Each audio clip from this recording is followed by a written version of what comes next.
Blessings from the orchard reel in the story so far. Ellie Matsudai lived quietly, a woman of small routines. Tea in the morning, no confrontation, no ambition worth speaking aloud. When the train left its tracks, her life ended without ceremony. She woke up somewhere else, in grass too green, under a sky too perfect, the orchard realm. It welcomed her with soft winds and false peace. The caretaker found her first, an old man with polite lies. He told her what she was, a gentle class soul, harmless, soft, not built for magic or war, just caretaking, listening, and eventual disappearance. She was given a key that grew like a seed, a breathing house with a heartbeat and companions, 2 slimes, Pickle and Professor. She accepted it all. What else could she do? But the orchard watched her. The house spoke in breath and boards. The chair remembered deaths. At a feast where no one ate, she realized the orchard had rules. Souls like hers weren't meant to thrive. They were meant to fertilize. She unearthed something impossible. The seed key, twisted by instinct, bloomed into a weapon, a sickle made of bone and vine, alive, growing wrong. The caretaker tried to stop her, not out of hate, but fear. The orchard didn't belong to him. It kept him prisoner, just like the others. Ellie fought anyway. Her sickle drank memory. Thorned with rage, it split him open and cracked the orchard's core. That was the true prison, and its prisoner was waking. A god stitched from forgotten things. Eyes without number, hunger without form. The orchard collapsed under its escape. Roots turned to ash, sky to stone. Ellie was thrown into the air, bones breaking. Her house caught her. Her slimes crawled into her wounds, not to feed, to mend. She woke where nothing grew, the orchard erased. The sickle silent, her body scarred, her eye gone, but she stood. The world is wider now, the rules are gone, and something is watching her still.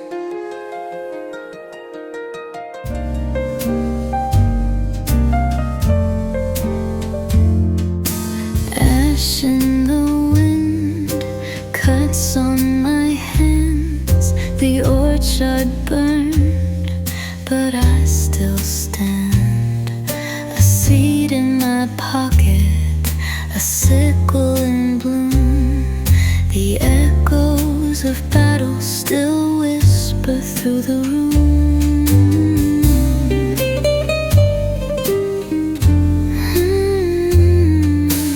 Fallen skies and fractured ground, but in the quiet I hear the sound.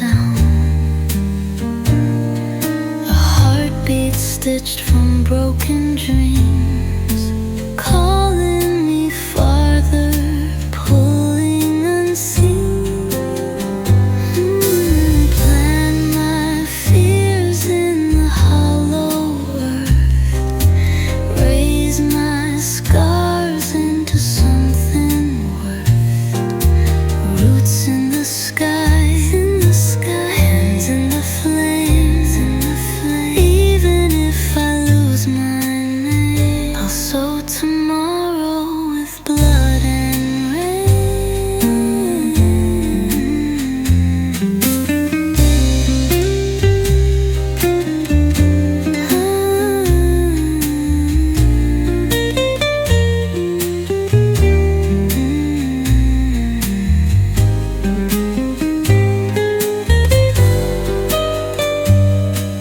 House that breathes, reborn, ghosts of laughter where grief was worn. Dragons wing, the crackle of storms, roads unwalked and a life transformed.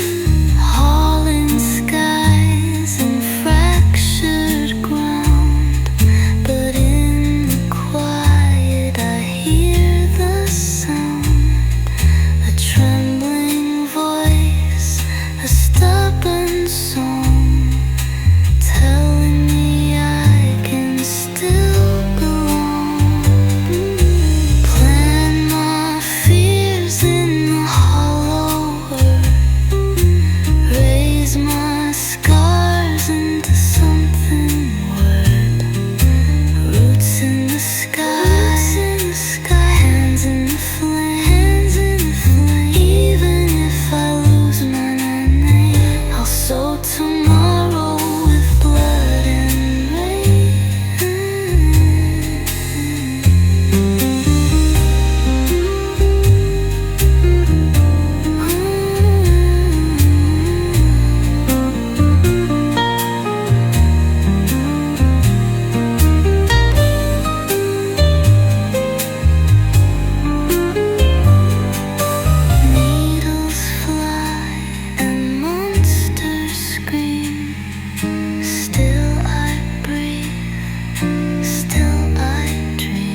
Blessings from the Orchard Realm, Chapter 20. The Rose She Carved. The orchard was gone, torn from root to sky. What remained was a scorched plain and silence, thick as sleep. Ellie stood in the ash, her sickle, once blazing with magic, now pulsed faintly, residual power, fading like breath on glass. Behind her, the living house survived, its porch unfurled slowly, a roof beam sighed. It had followed her, or perhaps simply waited. "You're not sharp anymore," Ellie said, dragging the sickle through the soil. "But neither am I." She carved a line, the ash shifted, unwilling. She carved again. On the third strike, the earth stirred, not softened, responded. It cost her. The sickle's power flickered with each swing, not enough to fight, enough to grow. She worked until her hands blistered, cleared 5 rows before she collapsed beside them, ribs aching, heart loud. Inside the house, 6 jars of pure flesh, root cakes wrapped in cloth, salt too dark to trust. The pantry rattled when she opened it, like it remembered being fuller. In the basement, she found seeds, hundreds labeled in a forgotten script her eyes could now read by feel. Some were soft, others warm, a few whispered. "We're going to plant you. We're going to try," she said, lifting one like it might break. She planted the first in row 3, focused, pushed what remained of her energy into the sickle. The soil warmed, the seed cracked. A shoot emerged, thin, unsteady, but alive. The slimes returned on the 3rd day. Pickle bounced through the ash. Professor rolled behind, dragging a slab of bark etched in slime trails. "Back already?" Ellie said. "I don't have snacks, if that's what you're after." They didn't eat. They helped. Pickle sorted compost. Professor traced irrigation lines. The house responded. A new room unfolded, a greenhouse of cracked glass and woven roots. It wasn't much, but it was hers, and it was growing. Blessings from the Orchard Realm, Chapter 21. What Sleeps Beneath. The juice was too sweet, syrupy and thick, clinging to her teeth like guilt. But Ellie drank it slowly, 1 jar every 2 days. The pulp quieted her stomach. The sugar gave her just enough strength to swing the sickle, to stand in the garden, to breathe without falling over. She was out of options. The jars were nearly gone. 4 left 3, if she didn't pace herself. She needed water, not just for herself, but for the crops beginning to peek through the ash. Everything living needed something to drink. She found 2 old pails in the basement, one full of dust and split at the seam. The other dented, stained, but intact. She carried them outside, arms shaking, and placed them on the porch like offerings. Then she summoned the slimes. Pickle arrived first, humming in that wordless way slimes hum. Professor came slower, trailing a crude siphon made from hollowed reeds and stitched leather. They looked ridiculous, but they listened. "Fill the pails, water the crops, and don't drink anything unless it tries to drink you first," she said. "I mean it." The slimes rolled toward the lake, black, still unsettling. Once, a monster had slumbered there. A thing bound to the orchard's core. When the caretaker fell, it was released, not with a roar, with absence, with silence. She wondered where it had gone, what it had been. But there wasn't time for that. "Wherever you are," she muttered, watching the lake ripple. "Stay there." She filtered the lake water through cloth, boiled it in a cracked pot. It tasted like stone and old bone, but it didn't make her sick. The garden took its share. So did she.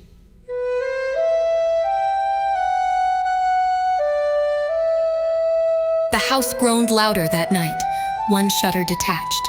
The porch bowed under its own weight. Its walls exhaled dust with every shift of wind.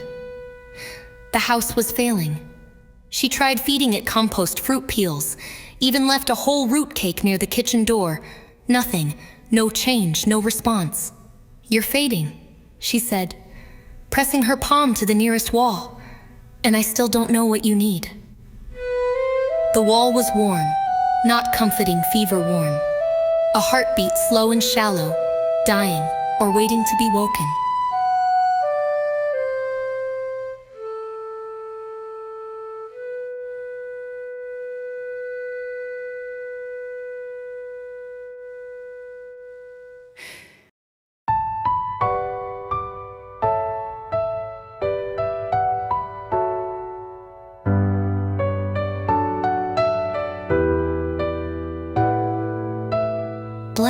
Blessings from the Orchard Realm, Chapter 22. What do you feed a house? The house wasn't doing great. One shutter hung like a lazy eyelid. The porch sagged so far it looked like it had given up on standing. The floor groaned when she walked. Not in protest, but more like a very dramatic sigh. Ellie had tried everything reasonable: compost mulch, ash, salt, fruit peels, even an entire slice of pure flesh balanced on the kitchen threshold. Like an offering, nothing worked. All right, We're beyond polite snacks now, she said, hands on hips. time to get weird. First, she gave it water fresh from the lake, boiled twice and poured gently over the floorboards. It just soaked in, no reaction. Then she tried music. She hummed a tune from a vending machine jingle. The house remained unimpressed. Pickle suggested slime. Professor suggested decomposed plant matter with magical residue. Ellie vetoed both. In desperation, she opened one of the seed jars. Inside was something curled like a question mark, glowing faintly blue. It felt alive, but not quite awake. She didn't plant it. She placed it gently in the hearth, circled it with chalk from the tool drawer, and waited. If you eat seeds, this better counts premium stuff, not even expired. Nothing. She tried again with a chunk of preserved root cake. No response. She was about to give up when the house let out a slow, thoughtful thump. The shutters creaked, a beam groaned. The floorboard beneath her palm warmed slightly, not much, but enough. You like that? Root cake? That's what does it? Pickle bounced excitedly and regurgitated a half-chewed corner of root cake from 2 days ago. Ellie politely declined the gesture. She offered another slice, this time dipped in salt and left on the windowsill. The window blinked, yes, blinked, and opened a crack wider. That evening, she fed it dried fruit, a boiled sprig of weed root, and a singy page from the old caretaker's book. Each time, the house responded just a little more, a pulse, a shift, a flicker of light behind the walls. The house wasn't just hungry, it was picky. Magical residue helped, salt helped, stories helped. It wasn't feeding in the traditional sense. It was remembering. Great, my house is nostalgic and high maintenance.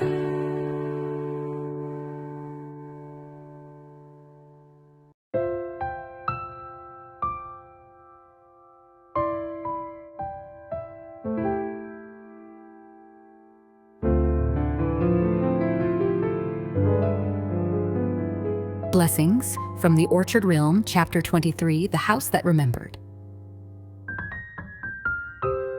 Ellie woke up to sunlight that smelled faintly of cinnamon and wood smoke.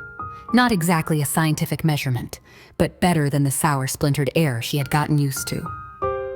The house felt different, warmer, fuller, less like a broken rib cage, and more like something that wanted to be lived in. She wandered through it barefoot.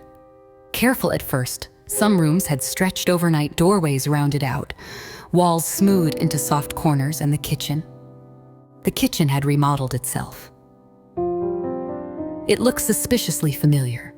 The layout almost matched her old apartment's kitchen.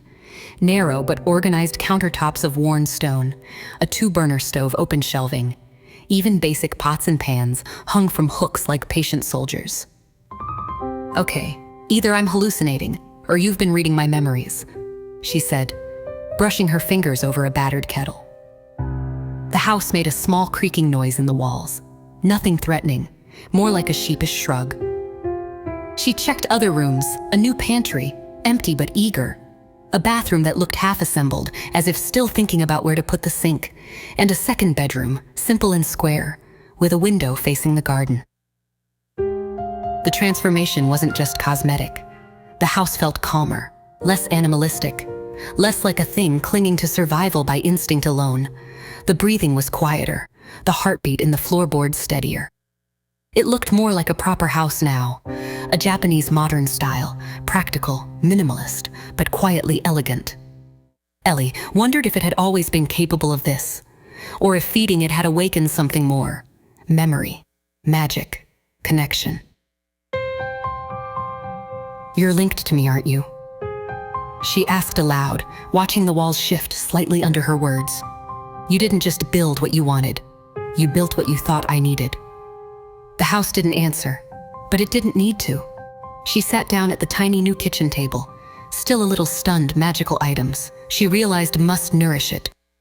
Strengthen it. Root cake and seeds helped, but old tools, old relics, things soaked in story and meaning. That's what made it grow. This wasn't just a shelter, it was a partner. Well then, she said, cracking her knuckles, looks like we've got some serious gardening, and maybe treasure hunting, to do.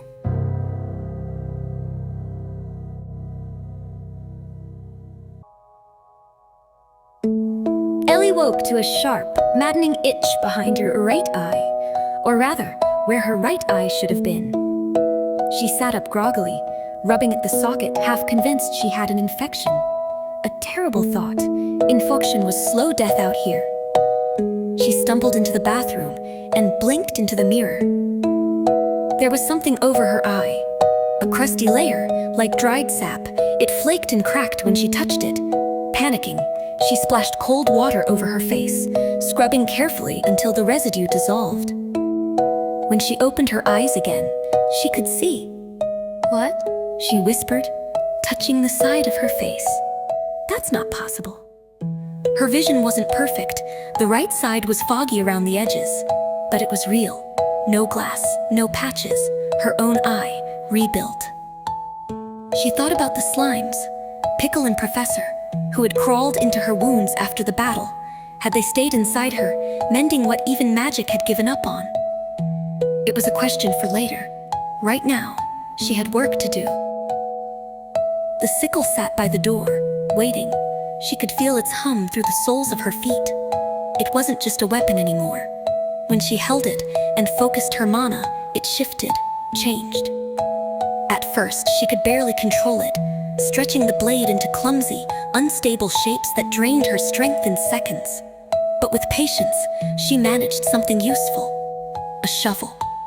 "If we're going to be a real farm, we're going to need more than hope and sarcasm," she said, brandishing the shovel like a knight's lance. She dug 2 holes in front of the house, sweat dripping from her forehead, boots sinking into the ash-softened dirt. From the seed crates in the basement, she had chosen 2 giant seeds, heavy-veined with faint golden lines. The kind of seeds that seemed to thrum when held. She planted 1 in each hole, burying them carefully. Then she pressed the sickle, still in shovel form, into the soil.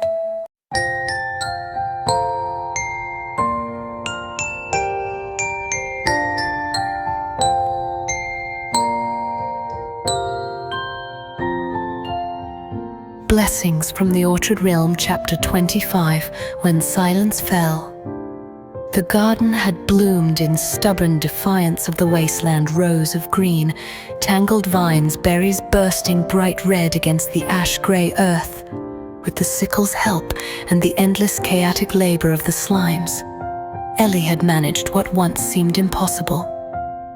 Fresh vegetables, berries sweet enough to stain her fingertips, food grown by her own hand, survival one stubborn sprout at a time. She carried a basketful inside, smiling tiredly at the little victories, imagining meals beyond boiled roots and syrup-thick juice. The house smelled warm and lived in, like wood smoke and sun on old stone. But something felt wrong the moment she stepped through the door. Pickle and Professor weren't waiting at the threshold, they weren't bouncing at her heels. The living room was still, too still. She found them both on the coffee table, curled together like 2 stones.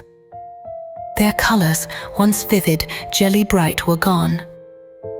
They were black now, opaque, their bodies no longer shifted with breath or light. They looked like sculptures, not living things. "Pickle, Professor?" she said, voice cracking. No response. She reached out, hand shaking, and touched Pickle first. Cold, hard as river rock, no give, no wobble. Professor was the same, frozen, completely silent. Ellie sat down heavily on the couch, the basket of berries forgotten at her feet. Memories flooded in, Pickle dragging a leaking watering can bigger than himself, Professor scolding her with exaggerated scribbles when she misplanted a row, both slimes tumbling into compost piles like unruly toddlers. She hadn't even thought to ask how long slimes lived. She hadn't wondered if they could wear themselves out.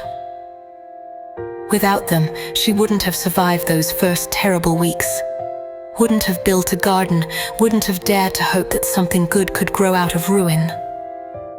Tears pricked at the corners of her eyes, and she wiped them away roughly with the sleeve of her tunic.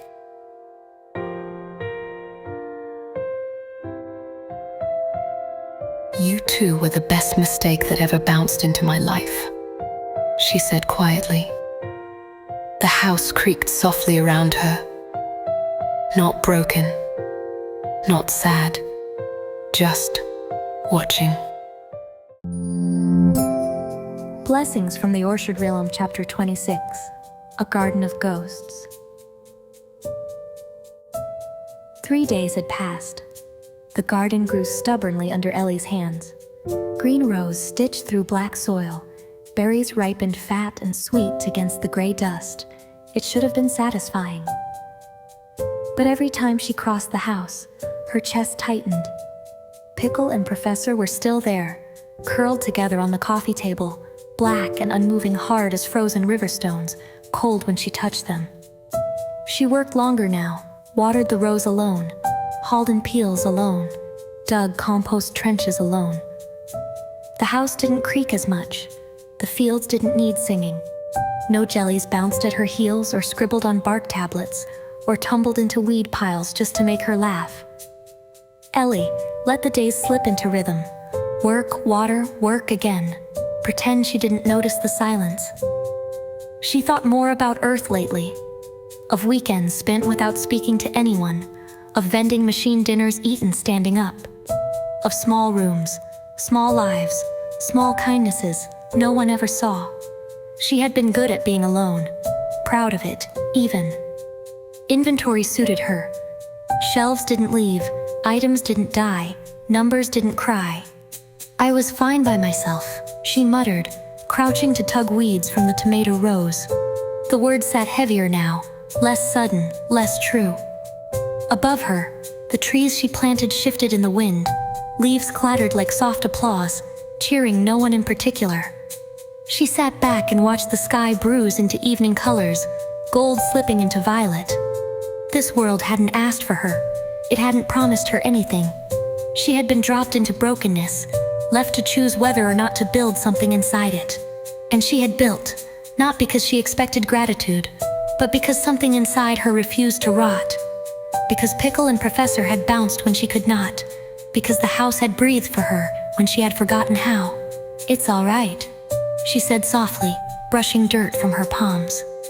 "I'm still here. I can keep going." She gathered her basket, rose slowly, and walked home.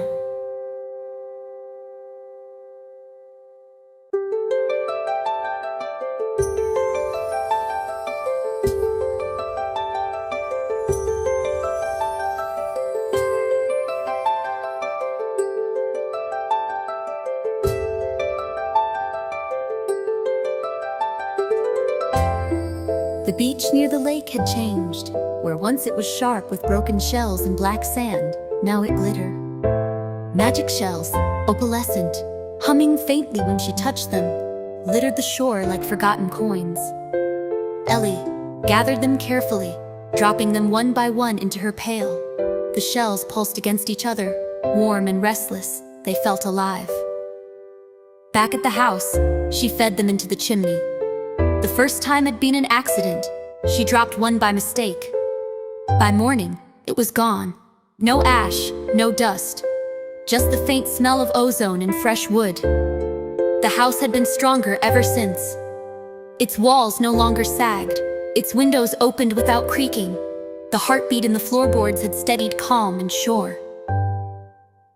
Every night now, Ellie left a few shells on the hearth. Every morning, they vanished. No noise, no mess, just a quiet acceptance.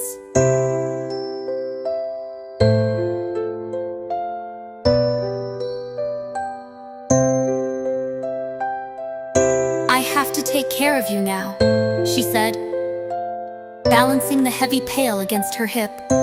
"You're the last friend I have left." She remembered the moment she nearly died, flung skyward like a broken doll when the orchard god tore itself free. The house had uprooted itself, leapt into the sky, and caught her mid-air before she could shatter on the rocks below. It hadn't been instinct. It had been choice. She owed it everything.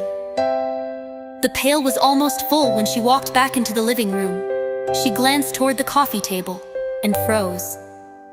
Pickle and Professor's bodies had changed. Their black shells cracked under an invisible pressure. Fine fractures raced across their surfaces like veins of lightning. Then, with a sound like a breath leaving, they desiccated, crumbled stone turning to dust. The pail slipped from her hands, crashing onto the wooden floor, shells scattering like startled birds. She stood there, heart hammering, throat locked tight. Then, from the kitchen, a noise. Soft, wet, familiar. Ellie turned slowly, every hair on her arms rising. The noise came again. A squelch, a pop.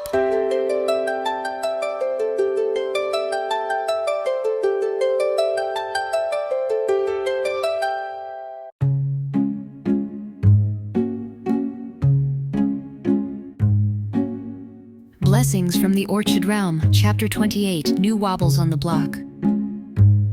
Ellie stared at the kitchen doorway, heart hammering, barely breathing. From behind the counter came a sound, not heavy, not threatening, wet, squelchy, familiar. Then, 4 tiny shapes bounced into view, small, round, jelly-bodied. But not black and cracked like the statues she had mourned. These gleamed with soft colors: green, blue, gold, pale violet. They chirped and wobbled across the floor, slipping and sliding as they tried to form a crooked line. Ellie dropped to her knees, disbelief across her face. The green one bounced first, nearly knocking over the pail of shells. The blue one spun in a slow, dizzy circle. The gold one tried and failed to hop onto the coffee table. The violet one simply stared at her with big, solemn jelly eyes.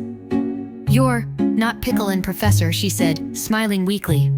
"But you're not strangers either." They chirped again in unison.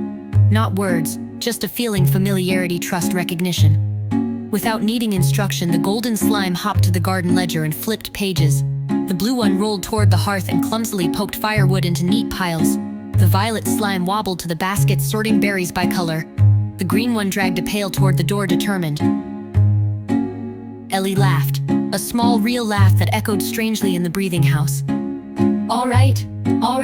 You can't just bounce in here without names," she said, brushing hair from her face. "Let's see." She pointed at the green slime first. "You're Sprout. You've got too much energy and no brakes." The green slime chirped proudly, vibrating with excitement. She pointed at the blue one. "You're Ripple. You spin more than you roll." The blue slime spun and toppled over. The gold one next. Gleam, all sparkle, no balance. Gleam tried to hop again, and flopped. And finally, the violet one. "And you're Mallow. You're plotting something, I can tell." Mallow blinked slowly, looking perfectly innocent and absolutely guilty. Ellie sat back, watching her new companions scatter into their chaotic, eager chores. Maybe the past didn't leave. Maybe it simply grew, new roots.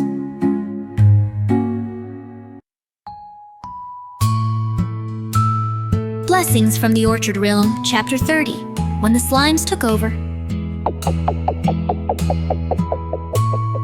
With 4 slimes on the loose, Ellie found herself with something she hadn't had in what felt like months. Free time. Sprout, Ripple, Gleam, and Mallow took over the farm chores like it was a competitive sport, weeding, watering, hauling baskets, fixing fence posts with sticky determination. It all blurred together under their eager little jelly bodies. They even fished. Ellie wasn't sure how one day she spotted Ripple by the lake, bouncing back proudly with a flopping silver fish clenched awkwardly inside his gel. After that, fishing became part of their daily routine. It meant she could cook something real for the first time since the orchard fell. She seared the fish over the hearth, seasoning it with herbs picked from the side of the house, crisp skin, tender meat, exactly how she liked it. It was, objectively, the best meal she had eaten in this world. And when she was too tired to cook, when the sun dragged her down to the floor and her arms ached from swinging the sickle all day, the slimes simply took over. Watching them in the kitchen was like stepping into a Ghibli movie gone slightly off script. Ripple stirred pots with a ladle 3 times his size, spinning in slow, determined circles. Gleam organized spice jars by color and shook tiny handfuls into bubbling stews. Sprout chased runaway vegetables under the table. Mallow stood watchfully at the stove, flipping fish with a burnt wooden spatula twice her body length. Occasionally something caught fire. Occasionally something exploded. But somehow by the end of it, dinner appeared mostly edible. I should open a slime room restaurant. She said once, watching Sprout valiantly wrestle a bundle of herbs into a simmering pot. First order, hazard pay. The house seemed to approve. It pulsed quietly with warmth through the floorboards, like it too was full from the smells and sounds of cooking. Ellie ate at the little kitchen table, surrounded by the buzz of her small, chaotic family. She hadn't expected to survive this long, eating fish caught by slimes, under a roof that breathed, in a garden stitched into broken earth. And somehow, it was enough.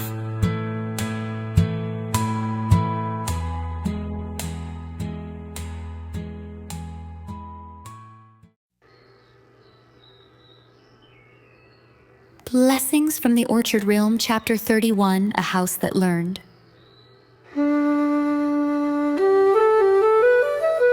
Ellie sat curled up on the couch, cradling a chipped mug of tea between her hands. It was warm and slightly bitter, steeped from dried leaves she'd scavenged from a stubborn vine near the lake. She took a slow sip and looked around. The house had changed. It wasn't just patched walls and cleaner floors anymore. It wasn't the cramped imitation of her old apartment she'd first woken to. It had grown.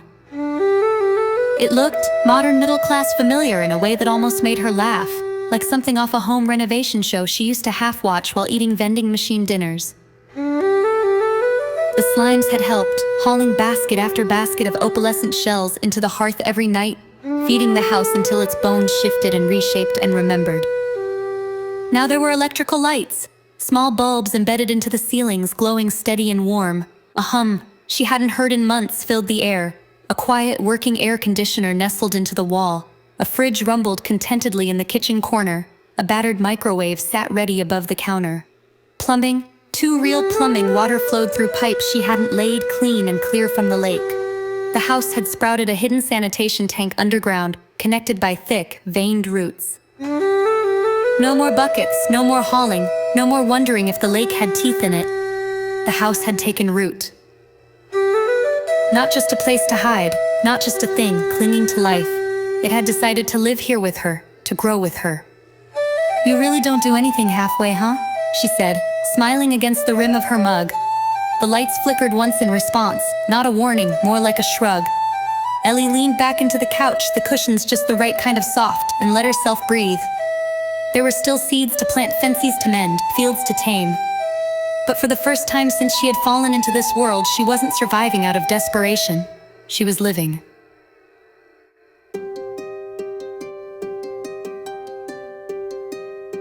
The couch was comfortable, the tea warm, the fridge hummed, the breeze through the windows smelled like rain and green things.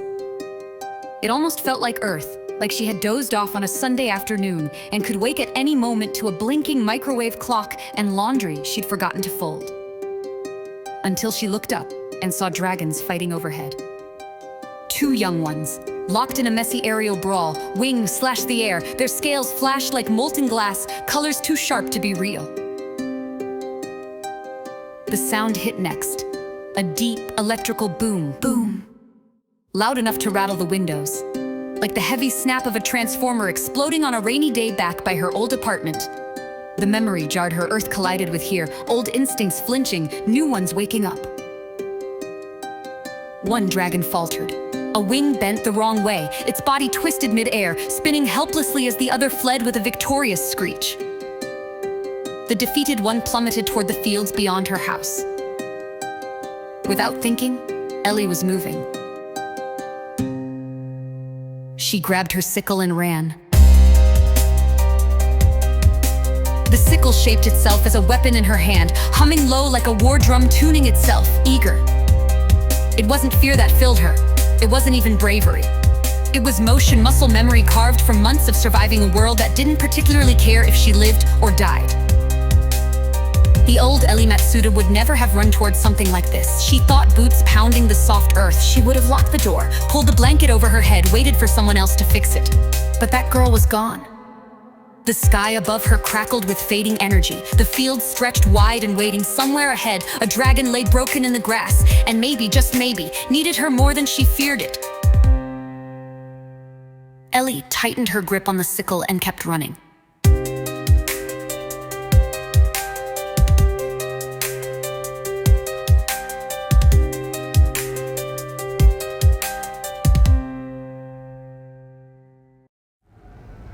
Blessings from the Orchard Realm, Chapter 33. One dragon to go, please. Ellie spotted the dragon just beyond the edge of her meadow.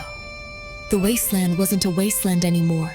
Grass rippled in wide green waves, brushing her knees as she ran. Wildflowers dotted the fields like careless stars. Even the trees circling the land had shed their brittle, broken shapes, standing tall, full of leaves thick enough to hum in the wind.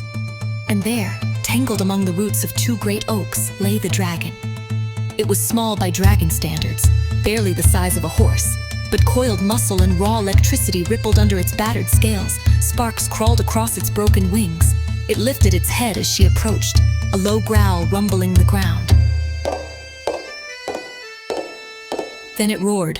A bolt of energy cracked from its mouth, lancing straight at her. Ellie barely had time to react. Her sickle moved first, yanking her arm forward and reshaping itself mid-motion. It became a forked rod, catching the lightning in twin prongs. The air exploded around her, trees blackened and smoked. The grass scorched to a crisp ring around where she stood, but she remained untouched. "Thanks for the save," she muttered, feeling the sickle hum with pride. The dragon staggered. It tried to rise, hissing weakly, but only managed a pitiful shudder before it collapsed again, chest heaving. "It's okay. I'm not here to fight," she said gently, holding her hands open. The dragon blinked once, shivered, and fainted.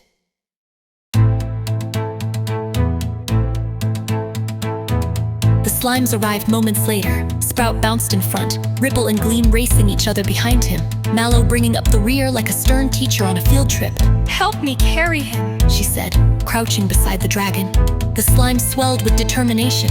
The dragon was heavier than it looked, but Sprout had grown almost waist-high, Ripple had bulked into a rolling tank, and even Gleam had real heft now. Together, they lifted and rolled the unconscious dragon with awkward teamwork. The lush grass parted easily as they hauled it home, the house's lights glowing like stars against the approaching twilight.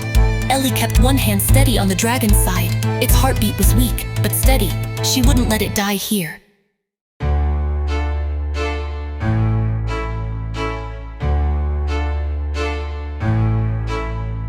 The lush grass parted easily as they hauled it home, the house's lights glowing like stars against the approaching twilight. Ellie kept one hand steady on the dragon's side. Its heartbeat was weak, but steady. She wouldn't let it die here.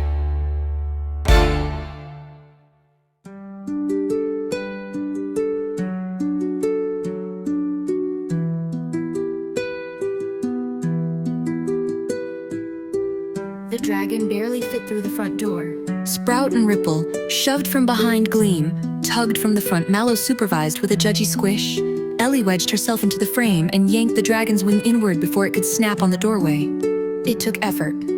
It took creativity. It took a lot of apologies to the doorframe. Eventually, they got the dragon inside. It sprawled across the living room floor, sides heaving in shallow, ragged breaths. Up close, it looked even younger than she'd thought. The horns were barely curved, the claws blunt at the tips, just a gangly, battered teenager. Its scales shimmered a soft pearlescent crimson, shifting color faintly as the firelight caught them. Red and silver, pink and gold, rippling like the inside of a living seashell. Ellie knelt beside it, brushing broken branches and clumps of mud from its battered wings. There were burns along its side where lightning had rebounded back, deep gouges from claw strikes, a dozen smaller wounds, all half-healed and angry. "You picked one hell of a fight," she said softly, dabbing a cloth into a bowl of warm water. The dragon twitched at her touch but didn't wake. Its tail thumped weakly against the floor once, then stilled. Ellie worked carefully, cleaning the wounds, bandaging what she could, laying cool cloths over the burns. The slimes fetched supplies without needing orders. Gleam carried bandages. Mallow dragged water buckets. Sprout wrestled a clean sheet twice his size across the floor. By the time the hearth fire burned low, the dragon was breathing easier. Ellie leaned back, exhausted but satisfied. She watched the dragon's chest rise and fall, slow and steady now. It was just a dragon. No spells stitched into its bones. No dark magic tangled in its wings. Just a hurt, scared creature. "You're just a kid, aren't you?" she said, her voice softer than she meant it to be. Outside, the stars wheeled across the meadow sky. Inside, Ellie sat beside a crimson-scaled dragon breathing slow against the living room floor, while her slime snored in a tangled puddle of tired jelly nearby. For now, that was enough. Blessings from the Orchard Realm, Chapter 35. How Not to Tame a Dragon. The dragon woke up with no warning. 1 second, Ellie was wiping down the hearth. The next, the dragon jolted upright, knocking over a table, sending a basket of laundry flying and letting out a wheezing, electrified squawk. Sprout panicked first. He bounced directly into a wall and left a slimy smear ripple spun in panicked circles. Gleam shrieked and dove into a barrel. Mallow just stood there, unimpressed, as if critiquing the chaos. Ellie dropped the broom and held up both hands. "Whoa, whoa, easy, no zapping in the house," she said quickly. The dragon hissed, puffing sparks from its nose, its crimson scales flaring brighter. It scrambled backward, tripping over a chair, eyes wild. It was scared, confused, not violent, at least not yet. Ellie edged closer, palms open, trying to radiate as much harmlessness as a woman wielding a slightly burnt tea towel could. "You're safe here, I'm not gonna hurt you." "Neither are they," she said, nodding at the pile of panicked slime behind her. The dragon blinked, its wings twitched, a small crackle of lightning jumped between its horns, and then it sneezed. The sneeze launched a small, accidental bolt straight into the microwave, which exploded with a heroic pop and a shower of sparks. Ellie didn't even flinch. "All right, rule 1, no sneezing indoors." The dragon sneezed again, this time knocking a mug clean off the kitchen shelf. Gleam screamed from inside the barrel. Ellie sighed, picked up the fallen mug and offered it to the dragon like a peace treaty. "If you can blow up the microwave, you can learn to drink tea." The dragon sniffed the mug suspiciously, then licked it, then shook its head so hard its whole body wobbled. Training was going to be a long, long road. But Ellie wasn't worried. She had built a home out of ash and ruin. She had tamed a living house. She had organized 4 slimes into something vaguely resembling a workforce. One dragon. Bring it on.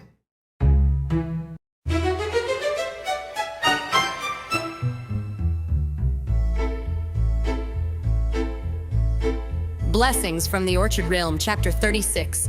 Training Day, Disaster Likely. Ellie sat on the floor, cross-legged, holding a battered mug of tea in one hand and her sickle in the other.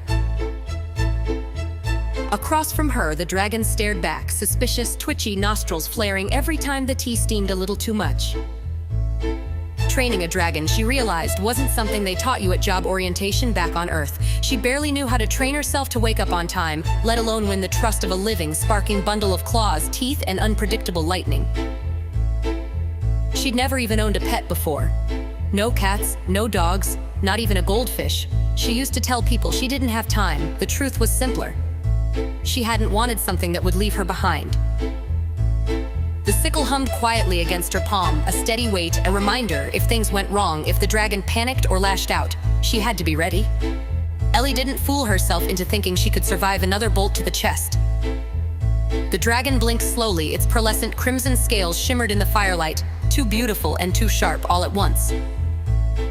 "Okay," she said aloud, setting down the mug but not the sickle. "You're scared, I'm scared, that's fair. We're gonna be scared together until we figure this out." The dragon let out a soft, rumbling huff, not aggressive, more like tired annoyance. Ellie shifted carefully, inching the tea mug closer, then tossing a handful of berries onto the floor between them like an awkward offering. The dragon's nostrils twitched. It sniffed once, twice, then nudged a berry experimentally with its nose. It didn't eat, but it didn't bolt either. Ellie considered that a win. Behind her, the slimes peered around doorframes and under furniture, watching like nervous understudies in a play they hadn't rehearsed for. Ellie stayed where she was, calm, small, a tired human woman in a house that had once been a tree and was now something stronger. The dragon curled slightly, tension easing out of its legs, scales flickering from defensive gloss to a dull, sleepy shimmer. It wasn't trust, not yet.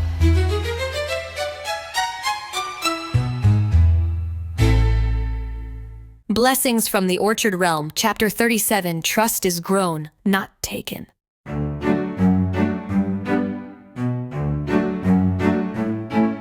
The dragon was still too weak to do much more than twitch. It shifted on the floor, wings dragging, breath rattling faintly. Ellie didn't push closer.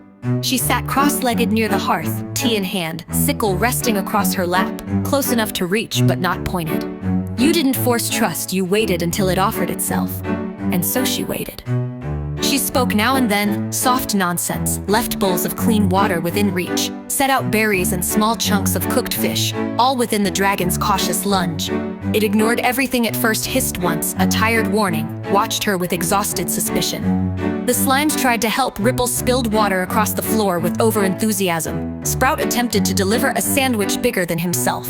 Mallow stacked blankets meticulously by the wall. Gleam polished a bowl for no reason at all. Ellie let them, better chaos than silence. The dragon blinked slowly, measuring.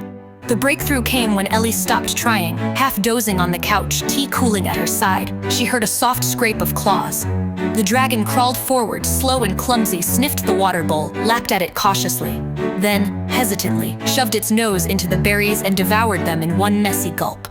Ellie opened one eye. The dragon looked at her, wide-eyed but no longer hostile. Yeah, I get it. She said, voice low. Takes time. She set her sickle aside deliberately, exposing empty hands. The dragon huffed a little puff of harmless sparks and dropped its head to the floor, body sagging with exhaustion. Outside, the trees whispered in the meadow wind. Inside, Ellie leaned back against the couch and watched something tiny and vital begin to root between them. It wasn't magic. It wasn't command. It was trust. And trust was enough.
Blessings from the Orchard Realm, Chapter 38, Beyond the Green Line. Fish sandwiches were fine for survival, easy, familiar, and endlessly repeatable. But Ellie figured even a dragon couldn't live on fish alone. Not for healing, not for real strength. She needed protein, proper meat. Something more than lake fish and stubborn berries. Since arriving, she hadn't eaten anything larger than a fish. No rabbits darting across the field. No livestock pens waiting to be raided. Just vegetables, roots, and bitter tea leaves scavenged from the lakeshore.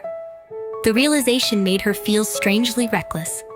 She packed a basket with rope and bandages, slung the sickle across her back, its reassuring hum vibrating faintly against her shoulders.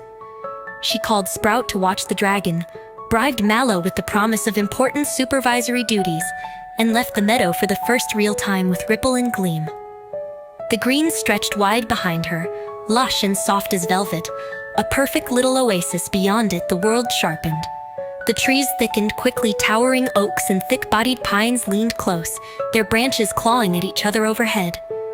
Shadows bled across the narrow animal trail she found threading through the undergrowth. Ripple bounced ahead, spinning in tight, giddy loops. Gleam bobbed beside Ellie, trying very hard to look dignified and important. Every step forward felt like peeling back a layer she wasn't meant to touch yet. Ellie kept her pace steady, boots crunching softly through fallen leaves. The sickle buzzed quietly against her back, not alarmed, yet, but paying attention. It struck her how little she really knew about this world. Were there villages tucked behind these trees? Other people? Civilization? She had companions, yes. A breathing house slimes, a wounded dragon. But not another human voice, not a handshake, not a name passed between strangers. Still, there had been signs. A week ago, she stumbled across a road, real, well-worn, packed earth and broken stone. Not some wandering game trail. Someone built that. Someone walked it. Maybe they still did.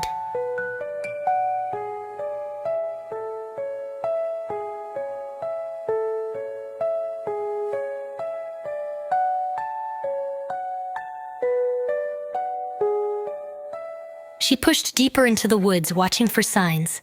Found caves tucked against a rocky bluff, their mouths open like sleeping giants. She scratched a line into a nearby stone with her sickle's tip, a mark, a promise to come back later. The deeper she walked, the quieter the forest grew.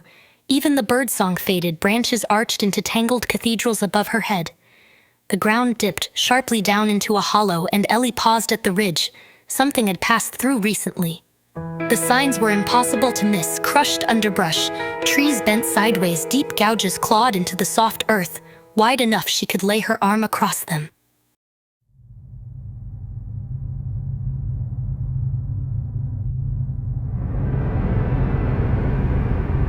Blessings from the Orchard Realm, Chapter 39, The Battle by the Hollow. A low rumble rolled through the hollow, not thunder. A roar deep enough to shake the trees, low enough to rattle in her bones. Birds exploded from the canopy. Ellie crouched low behind a fallen log, sickle in hand, ripple and gleam flattening their jelly bodies tight against the earth.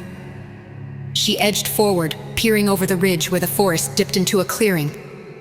A monstrous boar rampaged below, easily the size of a wagon, its tusks curved like broken sabers.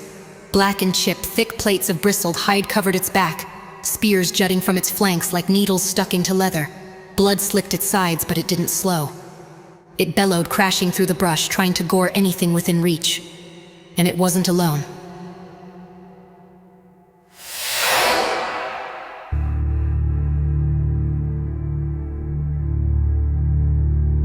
Five goblins darted around it, quick and determined. They wore patchwork armor, scraps of leather, woven bark plates, bits of cloth tied around limbs. Two still fought, jabbing at the boar's legs with long, crude spears, dodging its wild charges by a hair's breadth. The other three huddled back near a crumbling tree trunk, tending to each other's wounds. One wrapped a torn strip of cloth around another's bleeding arm. The third kept a wary eye on the fight, clutching a dented shield like a lifeline. The scene was messy, desperate, but not cruel. No cheering, no jeering, just grim focus. The goblins fought together like people used to hardship, not conquest. Ellie tightened her grip on the sickle. Ripple quivered beside her, gleam vibrated with nervous energy, light flickering erratically across his body. The boar charged again. One of the spear-wielding goblins got clipped by its shoulder, tumbling backward with a cry. The remaining fighter stumbled but recovered, slamming his spear deep into the beast's exposed leg. The boar shrieked, stumbling for the first time, its left hind leg buckling under its weight. Ellie breathed out slowly. The goblins weren't winning, but they weren't giving up either. She watched as the fallen goblin was immediately helped up by one of the injured ones, both limping back toward the fray without hesitation. Ellie's heart twisted oddly. These weren't the cackling monsters from children's stories. These goblins fought like survivors. Below, the boar pawed the ground furiously, froth flying from its mouth, blood soaking the crushed grass. Its eyes burned with frantic rage, not pain. It didn't know how to lose. It would fight until it killed or was killed. She hadn't come looking for a war. She hadn't come looking for anyone at all. But here they were, small figures against something much too large, and whether she wanted to or not, she was part of this world now. Ellie exhaled once more, tightened her hands around the sickle. Choices grew like roots here, and it was time to plant one. Blessings from the Orchard Realm, Chapter 40, The Choice to Stand.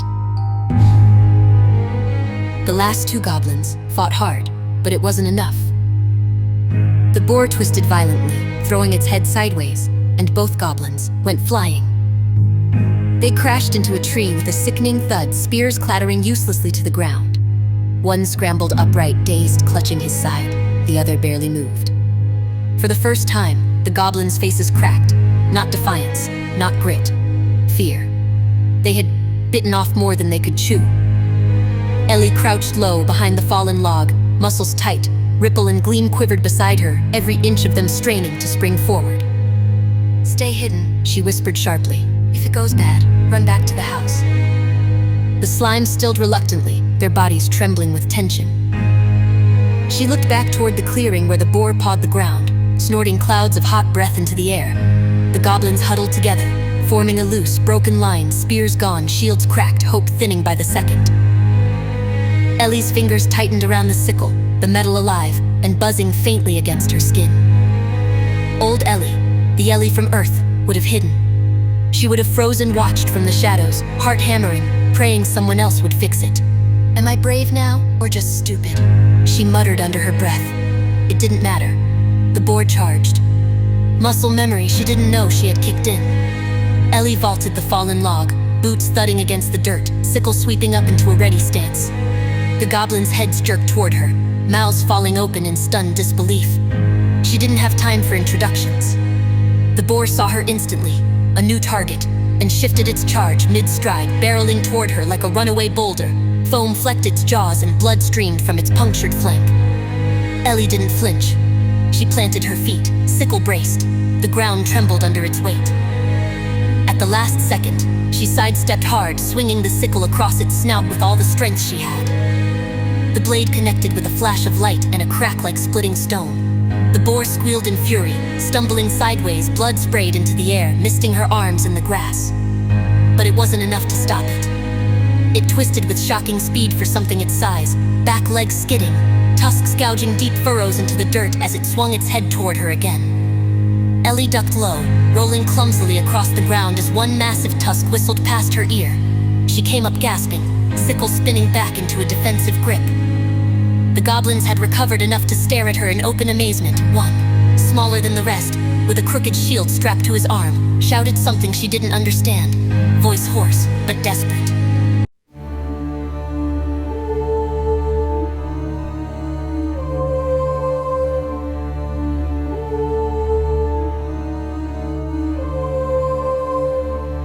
Blessings from the Orchard Realm, Chapter 41. Still standing. Snapping. Branches. The boar bellowed again, louder, stumbling slightly on its wounded leg, but not slowing. Ellie wiped blood and sweat from her forehead with the back of her arm. The fight wasn't over. It had barely begun. The boar pawed at the ground, thick shoulders heaving, foam flecking its battered tusks. It lunged forward with a bellow that shook the clearing. Ellie braced herself and felt the sickle shift in her hands. The tool twisted, stretching into something sharper, heavier. The farming blade thickened into a brutal curve, serrated along the inside edge like a scythe made for war. The handle adjusted too, wrapping around her wrist like a second grip. The sickle wasn't just protecting her anymore, it was fighting with her. The next charge came fast. Ellie sidestepped instinctively, but it wasn't just instinct. The sickle tugged her wrist slightly, urging her to pivot lower, faster, just under the boar's tusk. She moved without hesitation. Months of farming had remade her body, hauling water, digging trenches, chopping wood, muscle built quiet and deep into her arms, her back, her legs. She wasn't the fragile girl who once avoided eye contact on commuter trains. She was heavier, now rooted. And she could feel it as she swung the battle sickle upward, carving a deep gash into the boar's shoulder. The beast shrieked in rage, twisting, snapping its massive head toward her. Ripple squeaked behind the log, Gleam bobbed nervously, trying to shine brighter against the fear. The goblins moved too. One hurled a broken spear shaft that cracked harmlessly off the boar's hide, but it was enough of a distraction. Ellie Ellie lunged in again, the sickle almost guiding her hand, pulling her shoulder into the strike. She slashed low across the boar's damaged hind leg, forcing it to stumble. The goblins darted forward, jabbing at the exposed flank, retreating before the beast could recover. They weren't winning yet, but they weren't losing either. The boar staggered sideways, foam dripping from its snout, its steps dragged deeper furrows into the grass, blood poured freely now from a dozen wounds. It bellowed again, trying to rally, but the sound came out more strained, a hoarse challenge instead of a victory cry. Ellie circled with it, the sickle vibrating eagerly in her hands. It wanted to finish this, and maybe, so did she. The boar charged again, slower, legs quivering with the effort. Ellie ducked low, letting the sickle's weight pull her into a tight spin that carried her just out of reach. She came up behind it, breathing hard, muscles burning. The goblins regrouped around her without a word, battered but determined.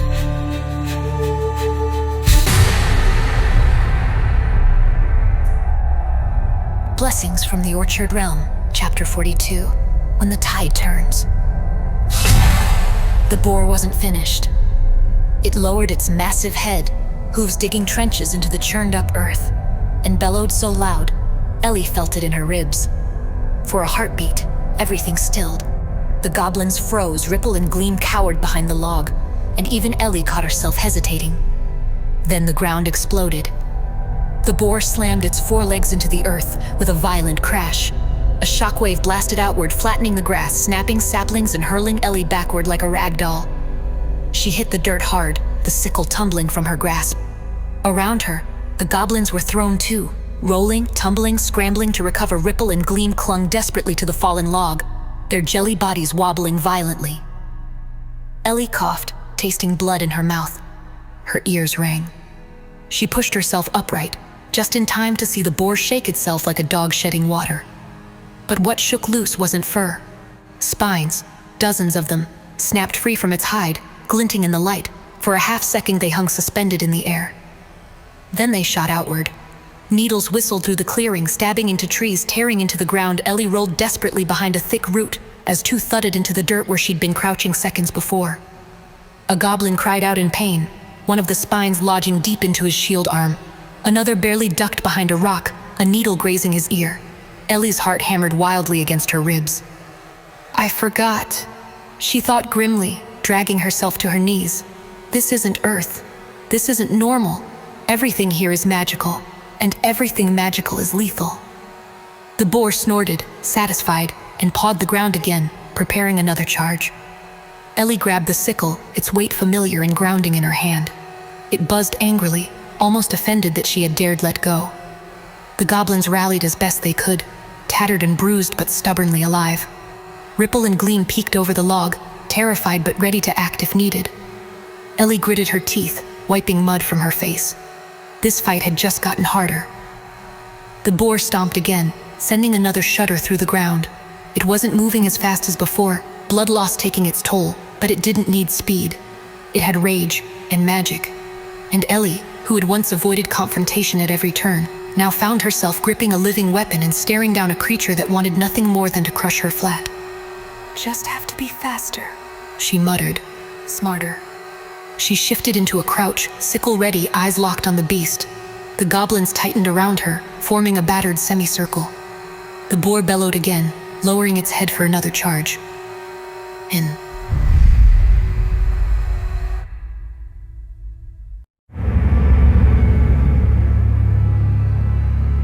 Blessings from the Orchard Realm, Chapter 43. Bade Layan Hun.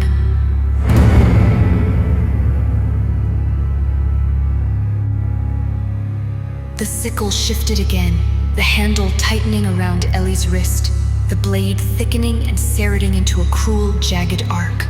No longer a tool for crops, a weapon, honed by something older and hungrier. The caretaker had called it a reaper once, half in fear, half in reverence, whatever that meant. Ellie didn't have time to wonder. The boar roared, bristling, and shook its massive frame. A cloud of sharp spines exploded outward, needles slicing through the air. The sickle jerked her sideways before her brain caught up, pulling her just clear as several needles thumped into the dirt where she had been standing. Behind her, goblins scrambled for cover, ducking behind trees and rocks, their shields barely holding ripple and gleam clung desperately to the fallen log, their jelly forms quivering. The boar pawed the ground, hooves digging deep furrows, green light bled from its tusks, casting sickly reflections across the churned earth. It charged. Ellie pivoted, the sickle pulling her into the motion, swinging up sharply as the beast thundered past. The blade carved a shallow gash across its flank, spraying hot blood, but the boar barely faltered. As it barreled past, one tusk swung close, too close. Ellie flinched, managing to duck, but pain lanced up her side anyway. Her skin burned, even without touch. A searing line scorched up her arm where the magic radiated off the passing tusk. Great laser tusks now. She gritted her teeth, adjusting her grip on the sickle. The weapon seemed to pulse eager, vibrating in her fingers like a thing alive. The boar spun around, breathing hard, shaking itself again. Another burst of spine snapped outward. Ellie moved before she thought, the sickle tugging her into a low roll under the barrage. She came up gasping, blood and dirt streaking her arms. A goblin yelped in pain somewhere behind her, another struck by the hail of needles, but none had fallen. The boar shuddered, wounded, leaking blood from a dozen gashes. Yet the green glow around its tusks pulsed brighter now, thickening the air with poisonous heat. It pawed the ground again, snarling, steam rolling off its flanks. Ellie crouched low, watching it. She was tired. Her muscles screamed, her lungs burned. But the sickle thrummed with vicious joy, pulling at her like a partner urging another dance. It wasn't done. Neither was she.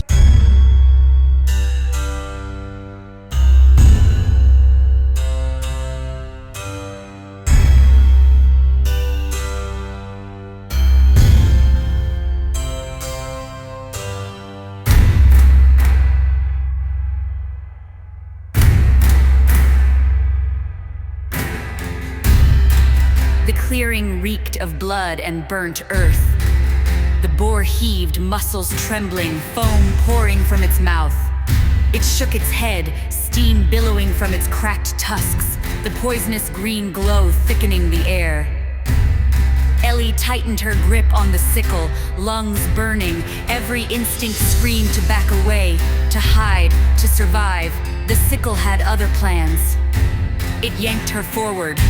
Ellie stumbled, and then it lifted her. Her boots left the ground, momentum carrying her higher than she had ever jumped before. The sickle extended, growing in mid-air, twisting into a massive blade longer than she was tall, its edge sharper than anything she had ever seen. Lightning snapped across its surface, white-blue arcs leaping from tip to hilt, the same crackling fury she remembered from the young dragon's fight overhead, and layered beneath the blue was that sickly green pulsing along the blade's edge, the poisonous color of the boar's own magic. It's copying them? She thought wildly. Or eating them? There was no time for answers. The boar looked up, sensing the coming blow too late. Ellie felt the pull, the sickle's hunger, dragging her down like a living meteor. She didn't fight it. The blade slammed down, slicing through the boar's thick neck with a sound like tearing thunder. The shockwave flattened the surrounding grass. The beast's body crashed to the earth, head rolling free, green blood steaming where it splattered the dirt. Silence fell. Not soft silence, shattered silence. Ellie landed hard, knees buckling. She drove the sickle's new massive blade into the earth to stay upright. The goblins stared from their cover, wide-eyed and frozen. Ripple and gleam peered over the fallen log, their jelly bodies trembling. Ellie pulled the sickle free from the ground with a grunt. The blade shimmered once, then shrank back to its more familiar sickle form, folding neatly into itself like a predator sheathing its claws. The boar didn't move. Ellie wiped her forehead with a shaking hand, the blood, sweat, and burned skin blurring together into one aching mass. She stared down at the weapon in her grip. What? Are you? She whispered. The sickle hummed softly, not answering, not needing to. Behind her, one of the goblins stepped cautiously forward, battered shield lowered, looking between the dead boar and the strange woman who had filled it. Ellie let out a slow, ragged breath.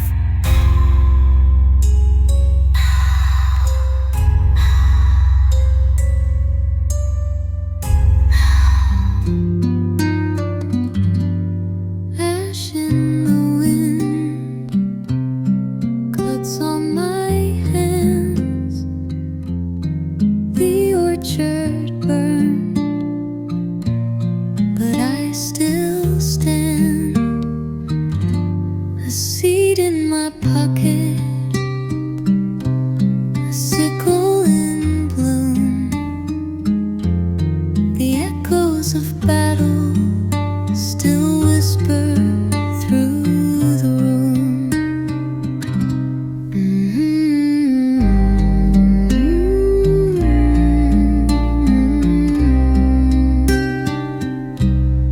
Fallen skies and fractured ground, but in the quiet I hear the sound.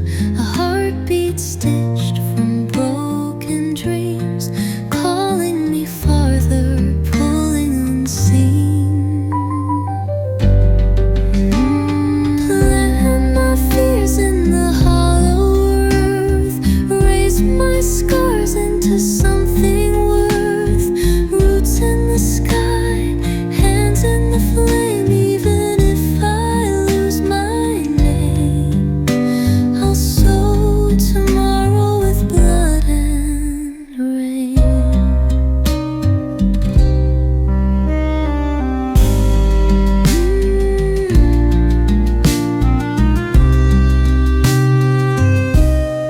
House that breathes and slimes reborn, ghosts of laughter where grief was worn. Dragons wing the crackle of storms, roads unwalked and a life transformed. Fallen skies and fractured ground, but in the quiet I hear the sound. A trembling voice, a stubborn song, telling me I can still belong. Let my fears in the hollow earth, raise my scars into something worth. Roots in the sky, hands in the flame. Even if I lose my name, I'll sow tomorrow with blood and rain.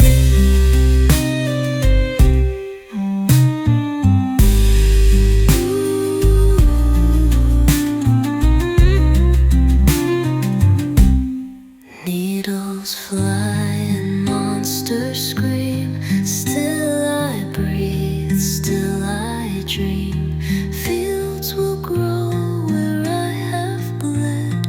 New suns rising overhead. Who plant my fears in the hollow earth, raise my scars into something worth. Roots in